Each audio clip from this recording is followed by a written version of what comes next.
बिस्मिल्लाहिर्रहमानिर्रहीम। अस्सलाम वालेकुम। आपका दोस्त सलमान हैदर। दुआ है परवरदिगार से कि उसने आपको और आपके अहल खाना को अपनी हिफ्ज़ व अमान में रखा हुआ। सबसे पहले आज के मामला ज़रा डिस्कस कर लें, क्योंकि कल आखिरी हद क्रॉस कर दी गई थी पार्लियामेंट की तरफ से पाकिस्तान की सुप्रीम कोर्ट को प्रेशर में लाने के लिए। और जिस तरीके से पार्लियामेंट में चीफ जस्टिस और दीगर जजेस से मुतल्लिक ज़ुबान इस्तेमाल की गई और जजेस को बुरा भला कहा गया, यहाँ तक कि इमरान खान का टाइगर तक उनको कहा गया। उसके बाद और जिस तरीके से धमकियाँ दी गई, उसकी डिटेल तो मैं खैर डेफिनेटली आपके साथ बताऊंगा, लेकिन इतना पता चल गया कि ये किसी कंसेंसस की तरफ, किसी मुज़ाकरात की तरफ मामला नहीं जा रहा। और खैर उसकी चीज़ें भी आगे मैं आपको डिस्कस करता हूँ कि उन्होंने किया क्या क्या। लेकिन आज चीफ जस्टिस का दिन है, कल पार्लियामेंट का दिन था ना, तो आज चीफ जस्टिस ऑफ पाकिस्तान का दिन है जी। और ख़राबी सेहत के बावजूद इलेक्शन केस की उन्होंने समाअत करनी है जी। तमाम के तमाम जी मैं आपको बता दूं, मालूम हुआ है कि क्योंकि चीफ जस्टिस को ये भी पता है कि कल उनसे मुतल्लिक उनके उनकी तबीयत ख़राबी की बिना पर किस किस किस्म की अफवाहें फैलाई गई, किस तरीके से कहा गया कि बेंच पीछे हट गया है, किस तरीके से कहा गया बस बहुत हो चुकी, किस तरीके से कहा गया कि चीफ जस्टिस साहब अब कॉम्प्रोमाइज़ हो चुके हैं, और बहुत सी ऐसी चीज़ें कि हमने बना लिया था। लेकिन चीफ जस्टिस को भी अंदाज़ा कि वक्त कम है, 14 मई की हमने तारीख दी हुई है, तो हमें इलेक्शन कराना ही कराना है। तो कल बेंच नहीं बैठा था तो क्या सरैयाँ बहुत थी, लेकिन अब चीफ जस्टिस ऑफ पाकिस्तान, मैंने कहा आज उनका दिन है। तो सबसे पहले जी तमाम केसेस आज मुलतवी कर दिए गए हैं। सुप्रीम कोर्ट में चीफ जस्टिस कोई केस नहीं सुनेंगे, सिर्फ और सिर्फ ये खसूसी बेंच है, ये केस सुनेगा। इन चैम्बर इसका है क्योंकि सारी हुज्जतें तमाम हो चुकी है ना, सब चीज़ें मोहलतें सब ख़त्म हो चुकी है। तो चैम्बर में समाअत होगी, सिर्फ वो रिपोर्ट पेश होगी और उसके ऊपर हुक्मनामा जारी होगा। ठीक है, तो आज मैंने बोला कि चीफ जस्टिस का दिन है, कुछ भी एक्सट्रीम लेवल की चीज़ एक्सपेक्ट की जा सकती है। 11:30 बजे ये केस सुना जाएगा। सियासी जमातों को दी गई मोहलत ख़त्म हो चुकी है, इसलिए चीफ जस्टिस सुबह जो चैम्बर वर्क करेंगे उसके बाद इजलास भी इस चैम्बर के अंदर ही करेंगे। और इसकी समाअत से पहले बहुत सी चीज़ें जो चीफ जस्टिस ने हुकूमत को दी हुई थी वो थोड़ा डिस्कस कर लें। तो बहुत ऐसी चीज़ें हो गई जिसकी बिना पर चीफ जस्टिस सिर्फ 10 मिनट है, बस इससे ज़्यादा कुछ भी नहीं इस समाअत में। अगर करना चाहें तो सिर्फ 10 मिनट काफ़ी है। हुकूमत ने कल पार्लियामेंट का इजलास बुलाया था और वो इजलास सिर्फ और सिर्फ सुप्रीम कोर्ट के लिए था। 8:45-9 बजे तक उस इजलास को चलाया गया, पूरा तमाशा लगाया गया। मैं एक एक बात आपसे हल्फन कहता हूँ, ज़िम्मेदारी के साथ कह रहा हूँ, पूरे तमाशे का प्लान करके तमाशा लगाया गया। एक एक मेंबर को बताया गया, जिसको बोलने की भी ज़मीन तमीज़ नहीं है, जिसको एक जुमले से दूसरे जुमले का जिसका रब्त भी नहीं है, जिसको हमने कभी पार्लियामेंट के फ्लोर पर सिर्फ दस्तखत करने के हवाले से और आमीन और हाथ खड़े करने के हवाले से नहीं सुना, उसको भी बुलाया गया। और चीफ जस्टिस की तौहीन कराई गई उस शख्स से, पार्लियामेंटेरियन से, उनको धमकियां दिलाई गई चीफ जस्टिस को, चीफ जस्टिस को बुरा भला कहलवाया गया और पूरा प्लान करके पार्लियामेंट को सुप्रीम कोर्ट के सामने खड़ा किया गया। कल ये चीज़ चल रही थी और धमकी दी कि क्या यह मुनासिब ना होगा कि 3 जजेस को पार्लियामेंट में बुलाएं। क्या ये मुनासिब नहीं होगा इन 3 जजेस को, चीफ जस्टिस उमर बंदियाल साहब हो गए, जस्टिस एजाज हो गए, जस्टिस मुनीब हो गए, इनको पार्लियामेंट में बुलाया जाए, क्योंकि हमारे जजेस दुनिया में 140वें नंबर पर है और ये ही जजेस दुनिया में हमें जलील करा रहे हैं। ये कोई और नहीं कह रहा, बरजीस ताहिर साहब कह रहे हैं, मुस्लिम लीग नून के रहनुमा, गवर्नर भी रहे हुए हैं गिलगित बल्तिस्तान के, जी हाँ, और अमूर कश्मीर के। तो उन्होंने कहा जी, ये बात बोली उन्होंने, लेकिन इन जजेस ने हमें दुनिया भर में जलील करा रहा है। पार्लियामेंट की इस्तेकाक कमेटी 3 जजेस को बुलाया जाए, पार्लियामेंट के वो जो इज़्ज़त और आबरू पार्लियामेंट की जो देखती है ना इस्तेकाक कमेटी, वो उनके सामने इन तीनों जजेस को पेश किया जाए और पूछा जाए कि पार्लियामेंट की तौहीन क्यों की है। मामला अभी आगे भी है बढ़ा ना, बिलावल भुट्टो साहब आ गए, जिनके वालिद साहब जब चीफ जस्टिस ने 6-7 दिन दिए थे तो उन्होंने कहा था हम सताइश करते हैं, अप्रिशिएट करते हैं चीफ जस्टिस के इस फैसले की। और बिलावल साहब थोड़ी सी करीब करीब रहे ना मौलाना साहब के, तो आज मौलाना साहब की ज़ुबान बोल रहे थे और मुकम्मल तौर पर बोलते हुए नजर। मैंने कहा सिर्फ इस्तेकाक कमेटी नहीं, और सिर्फ इस्तेकाक कमेटी में जजेस को बुलाने से कोई फ़ायदा नहीं होगा। चीफ जस्टिस को ख़त लिखे, और वो ख़त लिखा भी सुप्रीम कोर्ट ने, स्पीकर कौमी असम्बली ने।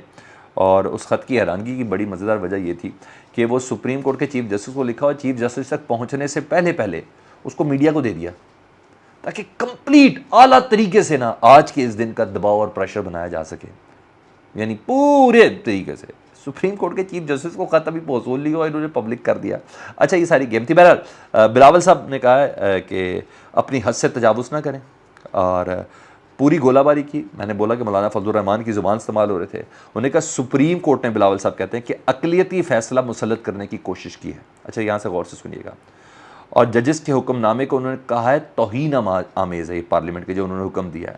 انہوں نے کہا کتنے وزیر، اب بلیک میلنگ شروع، کتنے وزیر اعظم پھانسی چڑھائیں گے، کتنے وزیر اعظم نااہل کریں گے.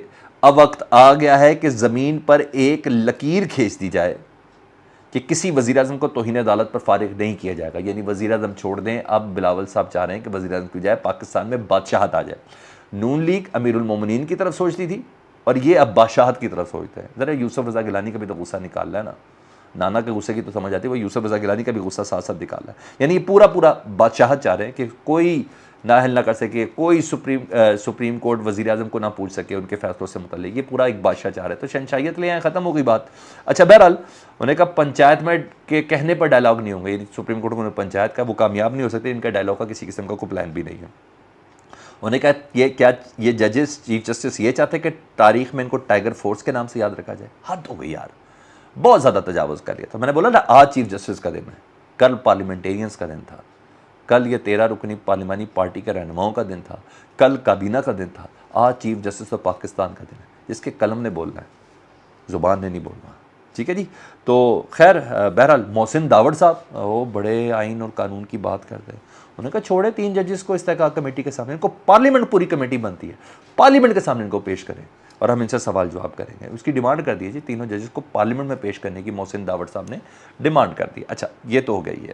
اچھا یعنی مطلب آج کی سماعت سے پہلے میکسیمم دباؤ ڈالنا ہے وہ تھا، اور وہ انہوں نے دباؤ ڈالنے کی کوشش کی. اب کیونکہ آر یا پار ہونا، یہ بھی میں آپ کو بتا دوں، آج کی تاریخ میں آر یا پار بہت قریب ہے، کیونکہ مدت ختم ہو چکی ہے، مذاکرات کا دیا ہوا ٹائم لائن بھی ختم ہو چکی ہے. اب چیف جسٹس کے پاس پورا اختیار ہے، کچھ بھی مائنس ہو سکتا ہے جی. صرف سماعت کے پہلے 10 منٹ میں نا شہباز شریف صاحب کو نا فارغ کیا جا سکتا ہے، پہلے 10 منٹ میں. یعنی توہین عدالت سے ان کو گھر بھیجا جا سکتا ہے، دیگر بھی ہو سکتے ہیں. لیکن بہرحال اسپیکر صاحب نے اپنی طرف سے خط لکھ کے یہ بھی کہہ دیا کہ عدالت ہمارے اختیارات میں مداخلہ نہ کرے.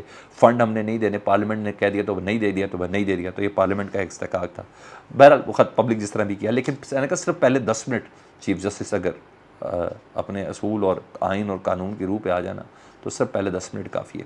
اچھا پھر حکومت نے آج ایک اور موقع بھی، کل ایک اور موقع بھی رکھا کہ 3 کے مقابلے میں 4 ججز کا یہ فیصلہ ہے، تو 3 ججز کا فیصلہ، 4 ججز نے اس کو ڈرایا کہ ارے بھائی بینچ کے سامنے پیش بھی ہوتے ہیں، بینچ کے فیصلے کو مانتے ہوئے 21 ارب روپے منظور بھی کراتے ہیں وزیر اعظم اپنی کابینہ سے اسی 3 رکنی بینچ کے فیصلے کے اوپر.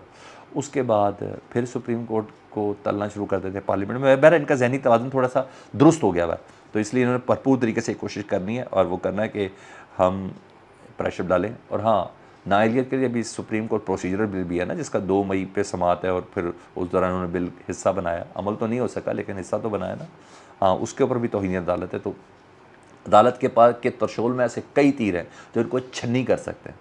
بہرحال انہوں نے آج بھی پوری ایکٹیویٹی رکھی ہوئی ہے. کل رات کو ایک ڈنر تھا، کہا تھا موسم کی خرابی کی وجہ سے وہ ڈنر کینسل ہو گیا، تو آج تمام اتحادیوں کا لنچ بلا لیا. ٹھیک ہے، یعنی ادھر سپریم کورٹ کی سماعت ختم ہوگی تو لنچ ہے، تو لنچ کے ساتھ ہی پارلیمنٹ میں جا کے کوئی انتہائی قدم اٹھایا جا سکتا ہے. یہ میں آپ کو بتا دوں، یہ پورے پریشر کے ٹیکٹکس ہیں. اچھا جی، پارلیمنٹ کا اجلاس بلا کے پھر کچھ جو بھی کرنا وہ کر لیا جائے. تو 12:30 بجے مولانا فضل الرحمان صاحب کی پریس کانفرنس رکھواتی ہے تاکہ وہ بھی ایک دباؤ بن جائے اپنی طرف سے. یہ ساری یہی کریں گے، یہ کریں. اور اصل حالت بتاؤں کیا ہے، ان کو اتنا پیار ہے اور ان کا آپس میں اتنا پیار ہے کہ ایک دوسرے کو مائک دینے کے حوالے سے نا یہ لڑ پڑے، اور سینئر تھے، گندی گندی گالیاں دی گئی ہیں. قومی اسمبلی کے جو کل کا اجلاس تھا، جو صرف اور صرف گالیاں، بدوائیں، دھمکیاں اور سب چیزیں تھیں سپریم کورٹ کے لیے، چیف جسٹس کے لیے، وہ بلایا گیا تھا اجلاس. نون لیگ کے 2 سینئر ترین رہنما مرتضیٰ جاوید عباسی، ڈپٹی اسپیکر بھی رہے ہیں وہ، اور جاوید لطیف صاحب، تل کلامی نہ صرف تل کلامی، ایک دوسرے کو گندی گندی گالیاں دی صرف مائک دینے کے لیے. لیول چیک کریں ان کا، یہ ججز کرائیں گے، اپنی حالت ان کی دیکھ لیں. فیڈ بیک سے متعلق ضرور آگاہ کیجیے گا. اپنا بہت خیال رکھیں. اللہم صلی علی محمد و آل محمد.